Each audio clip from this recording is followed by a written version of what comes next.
Let me save you years of heartache, okay? Because when I started my food forest, I didn't even mean to start a food forest. I did it by accident. And so there were a lot of mistakes and things I would have done differently if I could along the way. What happened was I was at Walmart and I saw some fruit trees on clearance, saw a lady picking some out and thought, oh wow, people actually do this. Maybe I could do this. How fun would that be to have some fruit at our house? So they were on clearance. They were like $12 each. I bought a few of them. No idea what I was doing. Didn't know anything about pollinators or varieties that would be good for our area. And I stuck them in the ground. And then I put some mulch around them because somebody told me at one point that you want to put mulch around a tree. And then I looked at that beautiful mulch and I thought, wow, I got some mulched area. Why don't I plant something? And since they were fruit trees, I just went ahead and I planted some other things that were food based, like a couple blueberry bushes, some strawberries. And anyway, long story short, I started a food forest. I didn't even mean to. One day I went out there, looked around and thought, oh wow, I'm growing a food forest. And then I started to do it with intentionality. So here I was with this unintended food forest, and I decided to dive in and just really go at it, right? It was completely unintentionally. It was completely imperfectly. And I made a lot of mistakes. Not the fatal ones, but the kind that cost me a lot of grief, a lot of heartache, a lot of money, and a lot of time.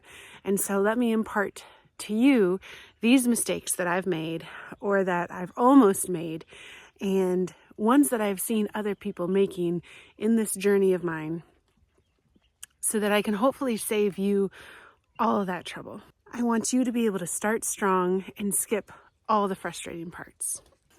The first big mistake for me was expecting fast results. This was a big one for me. I had no idea how long it takes for a fruit tree to produce fruit. I had no idea. It's remarkable that the soil is actually soft right now. I'm wanting to plant a couple of marshmallow roots that I dug up the other day. And I am astounded that the ground is still soft. So listen, food forests take time. It is a system of patience, definitely. And I had no idea what project I was getting myself into. And to be honest, I knew it was trees that I was planting, so I knew it wasn't going to be like a this year thing, but I had no idea how long for real. A food forest is like a child. It has seasons of rooting, of growing, of stretching, and adjusting. So think of it this way. A food forest, each year is going to be different, right? What I learned is the first year's establishment, you might not even see any growth. The roots are digging in. If there's a fruit tree that you just planted that is producing fruit, you want to take that fruit off right away because it is not time yet, and it will do bad things to the tree if you let it fruit that year. The second year is settling in. So that's when it starts to really kind of reach out its roots, stretch out, and start filling in the space that you gave it. The third year is when things start clicking, and if you've planted in guilds, things are going to start working cohesively together now. So you're going to really start seeing the benefits of the pollinators, of the pest repellers, of the nitrogen builders, of the soil builders. You're going to start to see the benefits of that. After that, that's when the magic happens. By the fourth year and the fifth year, that's when food forests hit their stride. Fruit trees start producing, blueberry bushes are fruiting. You've got pollinators and predatory wasps and ground cover, and things are working in a cohesive nature. So fourth and fifth year, that's where the magic really happens. And if you can learn to enjoy this process, now you're talking. This is what we're looking for. Okay, so number 2, This was a big one for me. I thought every plant in a food forest needed to produce food because that's what it is, right? It's a food forest. So why would I plant something like zinnias in my food forest? They don't produce fruit. And in fact, I was so into this food forest system mindset that I was watching all these videos on it. I was researching, I was looking at all these books, and for some reason, I missed entirely that it doesn't have to be just food. And so I would actually like turn up my nose at catalogs that had just flowers coming in, or annuals like pepper plants and tomatoes. I would literally turn my nose up at them and think, well, why would you plant that when you could plant something that will give you food perennially?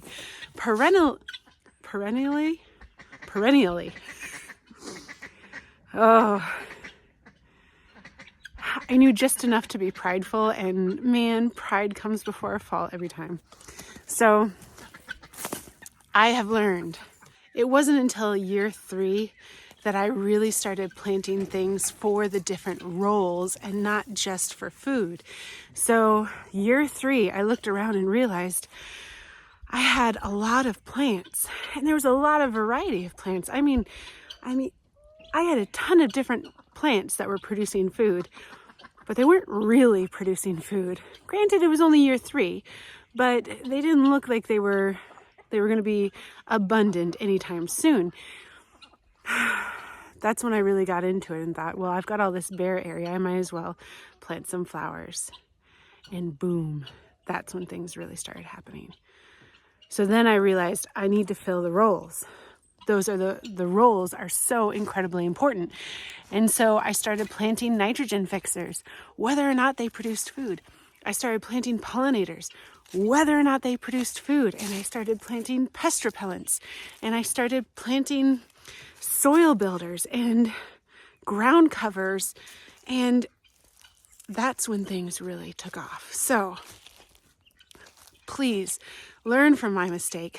Plant the roles of the guild now when you first put in your trees, and things will go a lot smoother. It doesn't have to produce food to be part of your ecosystem. The ecosystem is going to need things like asters, which honestly, I mean, they are kind of medicinal, but it's not a food group, right? So learn from me on that one, please. A food forest isn't just for feeding people. It's for feeding an ecosystem. So once I shifted my priority from growing food to building the soil and feeding insects, that's when things really started rolling. Mistake number 3. I've talked about, and I still love planting fruit trees near to each other. I think a food forest system, can you even see it? I've got a pear right here. I've got a persimmon right behind it, right here. And then right behind there, I have an apricot. Trees in the forest, which is what we're mimicking, right? We're trying to create a forest, grow right next to each other. And so, yes, I have an orchard out in the field over there where everything's spaced out 15 to 20 feet away from each other, sometimes even 30, I think. And that's great. But for a food forest, I'm going to mimic nature, right? So I plant my fruit trees next to each other. And they lean on each other, and they talk to each other, and they support each other, and they love each other. They protect each other. It's incredible. But I learned when you do this, not to plant the same type of tree next to each other. So if I planted 2 apples, which unfortunately I did right here, here's an apple right here, and then there's an apple right there. Pests now have a buffet. So they find my apple tree because maybe one of them is a little bit distressed. And so they sense that distress. They come down and think, oh, there's a feast. And then they move on to the apple that's right next door, and they go and feast on that as well. Or one of them gets a disease because it's stressed, right? One of them is kind of a more sickly tree. It's older. It hasn't been properly taken care of. the disease passes to the other one very rapidly and easily as well. Now, unlike the other area where I have the pear and the persimmon and the apricot, if I have all three of those together, the scent of one masks the scent of the other. And so even if one is distressed, it doesn't smell like a persimmon that's in distress. It smells like a persimmon apricot pear, which is not exactly what bugs or pests are used to. So they're not, it kind of hides them, right? They're hiding each other from the pests. They support each other and they're still growing and they're doing really, really well. I planted a plum and a nectarine right next to each other. And unfortunately, I did this early on. And so both of these trees, let's see, this one and then this one, they're very large. And I'm not moving them. I can't anymore. I can't. And so I just have to pay extra special attention to them and make sure that I'm really taking care of them because they are prone to more pests than the rest of my food forest. So plant in guilds, plant the trees close to each other, yes, but make sure that they're from different families. Plant a cherry with an apple and then a pear. Diversity confuses pests and slows disease massively. Okay, diversity in a food forest, that's what we're looking for. That's one of the main principles of it. This next one is not really a mistake because I couldn't have done it any differently. I planted my food forest in the only place that I had available to plant one. But if I had a choice of where to plant my food forest, I would have planted it much closer to my house. There are a lot of videos that you'll see and I'm just walking along and I'm walking because I'm trying to get from my house to my food forest and it's far away. And one of the major principles in permaculture, which is a big food forest thing, is that if there's something that you want to pay a lot of attention to, you plant it next to your living quarters. And that way you end up inadvertently paying attention to it all the time. Because it's right there and you walk by it when you go to your car. You walk by it when you go to feed your chickens. You walk by it and you see the problems as they're arising and you don't have to make an extra trip just to go see what's going on inside. So more observation equals fewer problems. Okay, next one. Number 5, not managing the water flow early on. Now, my food forest is fine. I'm not stressed about the water flow. I've got a system that works and it is kind of haphazard and accidental and it just ended up working out. But if I could plan it from the beginning, I would definitely plan a water system into it. I would put gutters on the chicken house that's right next to the food forest and put a barrel. I think I might actually do that at some point too. I think that's going to be a project that's going to happen at some point. I would have an open area in my food forest where I could put a small pond, and maybe I'll do that this year. Maybe I'll make a spot and create a pond seeding area where I can have a real ecosystem started. Because ponds are really, really beneficial. Even if it's just a little area that you use just a little tarp and put some water in it and some mud, the ecosystem in your food forest will explode when you do that. I would have loved to watch the flow pattern of where the water goes. I would have loved to create basins around each of my fruit trees so that the water sits there at their base instead of running down it. I'm on the hill, right? And so the water just runs off. If I had known what I was going to be doing or known anything at all before I started, I would have made water basins around each of my fruit trees and kind of leveled the ground there and then raised the ground around it in a ring so that as water fell, it would be stuck around the base of my fruit trees and then it would sink in slowly. A big thing in keeping things sustainable without hardly any work is making sure that you slow the water. You want water on your property. You want water in your garden. You want water in your food forest. So if you can slow down the water from running away from it, you can harvest more of it. It will have time to seep into the ground. Your plants will benefit. Number 6, Now, this is not something that I struggle with too much, but it is something that I see other people struggle with, and that is controlling the wildness. And if you look around, you can tell I'm not too upset about wildness in my food forest. In fact, I love to let things grow where they will and self-seed and spread. I love that. In fact, I planted mint in my ground, right? And it's been wonderful. So as long as you know the right place to put it, I put it in a shady spot under a bunch of plants, and it's doing really great. And it hasn't destroyed anything, and it's been years. I'm talking 6 years, and it's fine. So I don't imagine that will change anytime soon. But wildness is one of the key components to having a fruitful food forest. In year 1, your food forest is going to look really tidy and really beautiful and really clean, because everything's going to be mulched, everything's going to be tiny, and everything's going to be contained to the place where you put it. But from then on, things are going to start getting a little bit crazy, right? They're going to go a little bit wild. You're going to have bee balm seeding itself everywhere. You're going to have a mulberry tree that wants to spread out, or elderberries that's branching out everywhere. Things are going to get a little bit nuts. And so we just need to embrace that. You can kind of manage it, but you don't want to control it. So things are going to do better where they put themselves, because they put themselves there for a reason, right? So if you can let them grow where they want to, but then just kind of manage it a little bit, so that you still have pathways that you can walk on. It's still enjoyable being in your food forest. There's still beautiful areas. It's not overrun with thorny blackberries. You can manage it, but don't control it. Let the bee balm go where it wants to. Let the strawberries spread. Let there be wild corners of it, so that there's brush piles and that there's grasses growing, so that you get all the beneficial insects. You have habitat, shelter for wildlife, and that's where you're going to start seeing some really great, beautiful, magical things happening in your food forest.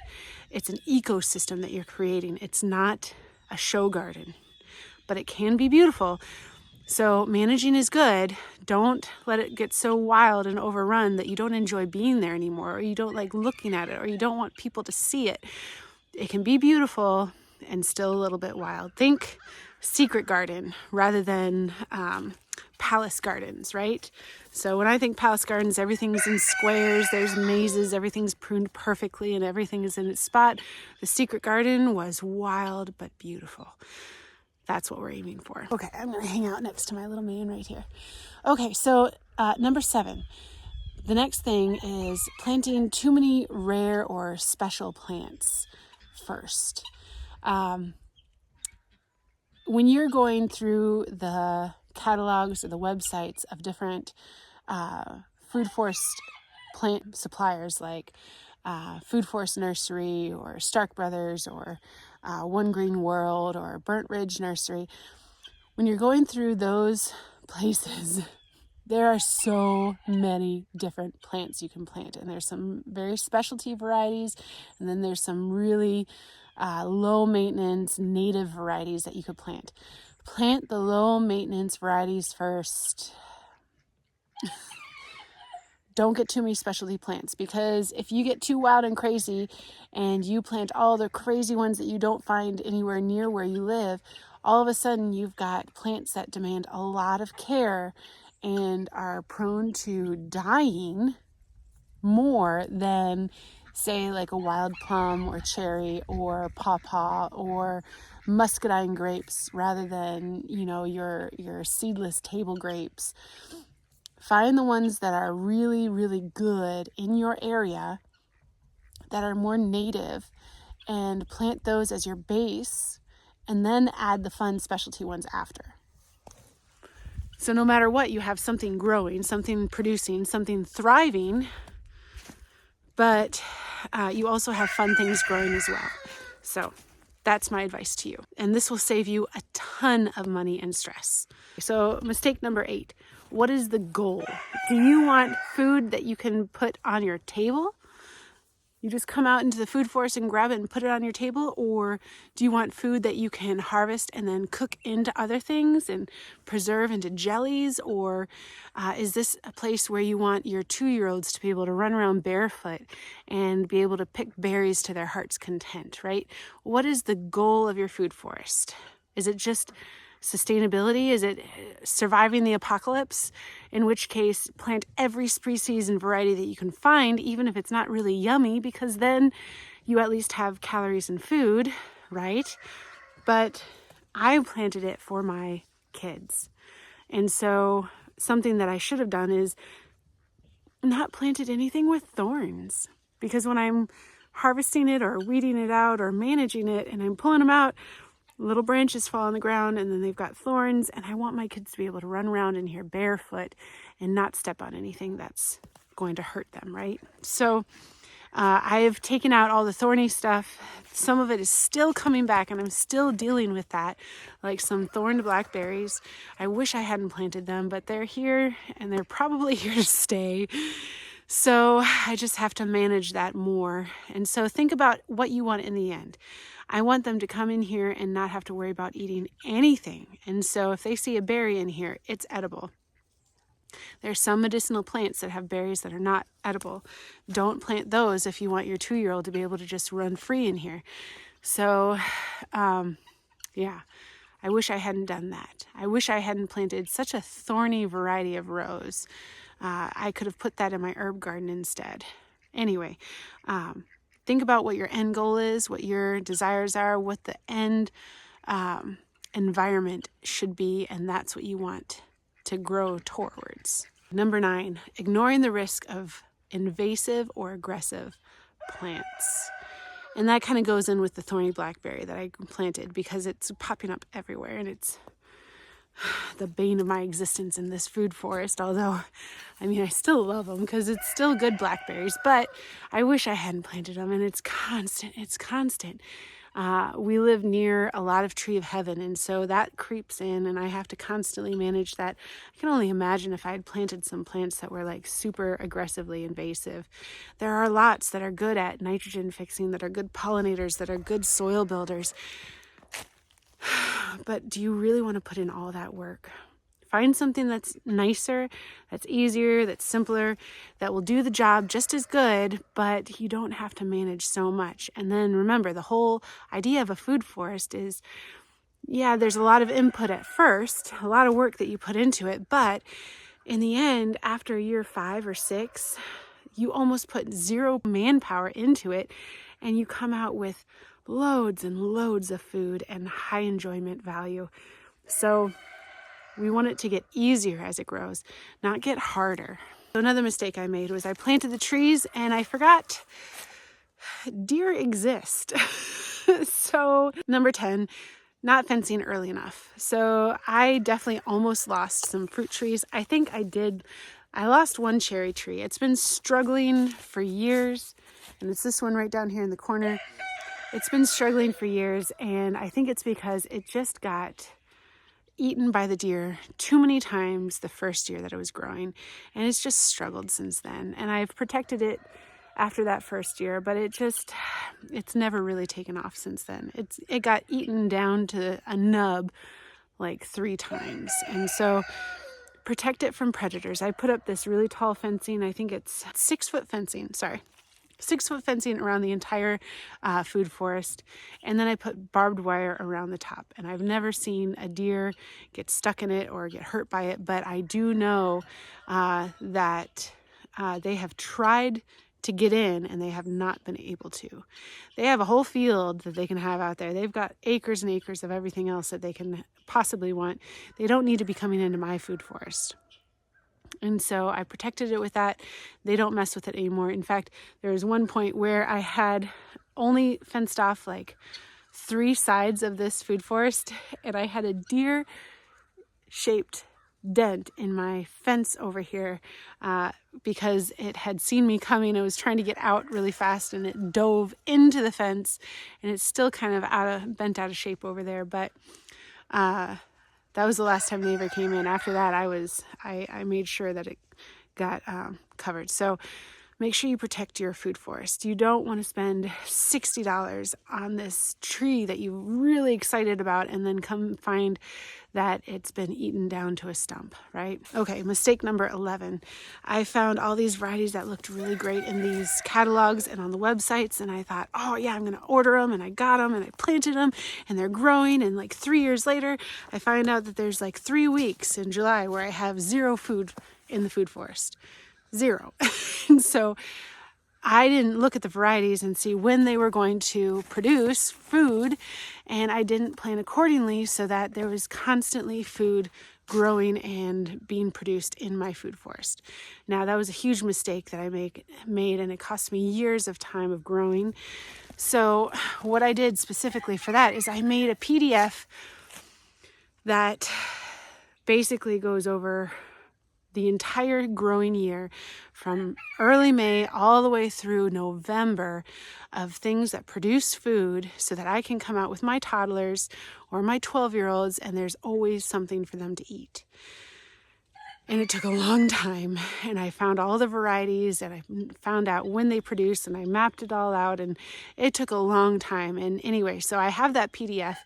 I can make it free for you guys below here. So if you click on the link below, you can have that PDF and you can learn from my mistake, and you can benefit from all my research and writing down of varieties. In fact, I even made each variety linkable. So you just click on the variety that you need and it takes you right to that website for that tree or that bush or that root or vine or whatever it is. That's free for you. So click on the link below and you can get that. That one is a big one for me. So make sure that you're planting for a continuous food harvest so that you can come out here and always have something delicious to eat. In fact, it's better if you have 2 or 3 things to eat, because one year peaches won't do as well. One year your blueberries might not produce because the birds ate them all.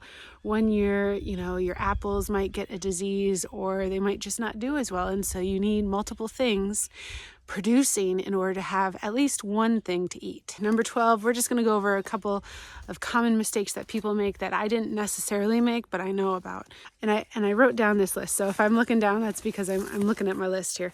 Okay, so using wood chips from allelopathic trees. So things like black walnut or things that are going to actually produce a juglone in the soil that stops your plants from growing. So make sure you use good wood chips for your mulch. And you can get free wood chips off of chipdrop.com, just so you know. Planting tall canopy trees on the south side of your food forest, and then they shade out everything else. So a mistake that I did make on top of this is I let my fruit trees get too tall. They're very tall. The fruit at the top I can't reach. And yeah, we've got those fruit pickers, but I don't want to bring that out every time. I want to be able to just walk out here and pick stuff. And also it shades out some areas that I'd rather not have shaded. So keep your fruit trees chopped low and prune them so that you can reach and grab everything that you want to harvest. Some people don't think ahead and they put the shade-loving plants on the sun side and the sun-loving plants on the shady side of the tree.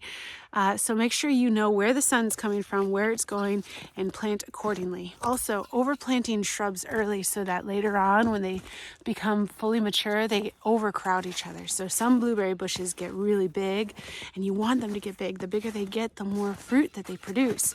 But if you planted them with a ton of other ones around them, they're not going to be able to reach their full potential, and you'll lose out on food. So kind of get a good idea of how big they're going to get eventually and plant them with that spacing, and then you can fill those gaps with annuals or short-lived perennials in the meantime. These are all things that I see some people doing when they start. So I hope this helps. Pay attention to these things. Also, get your trees and your shrubs from reputable sources. There's been a lot of times where I go and I find a good deal somewhere and then plant them and none of them survive. And so there's a couple nurseries I won't order from because of that, and I will never mention their names on here. I don't want to dox them. I will only mention fruit tree and bushes nurseries that I trust and have used and love. So look below. I've got a few links down below for the Food Forest Nursery. If you want some good seeds, we got Botanical Interests. And those are ones I'm affiliated with, which is great, but I'm affiliated with them because I believe in them. And if you use those links and you get anything, you can support our homestead that way. So I appreciate that a lot. And again, you don't have to, but I promote the ones that I love because they've done well for me. Okay, so if I could go back in time and change some things, these are the things that I would change. And I want to save you that time and that frustration and that money. So I hope this helps. I don't want you to lose years of time to the same learning curve that I did. I want you to get ahead of the game and have something productive as soon as possible, as stress-free as possible. And this is how you can do it. Know what not to do, as well as know the things that you should do. Your food forest can be stunning, abundant, and joyful, magical and beautiful if you have the right foundation. So learn from these mistakes and check out the other videos that I did on the Food Forest series. There's a whole bunch that you can learn there that will set you up correctly on the right foot right away. So next week I'm going to do another video, and it's going to be the last of the Food Forest series. 14 videos in total, and the last one's going to be if I had to start a food forest right now, what would I do and how to do it right. So look forward to that video. I hope you guys have a wonderful, wonderful week and stay blessed.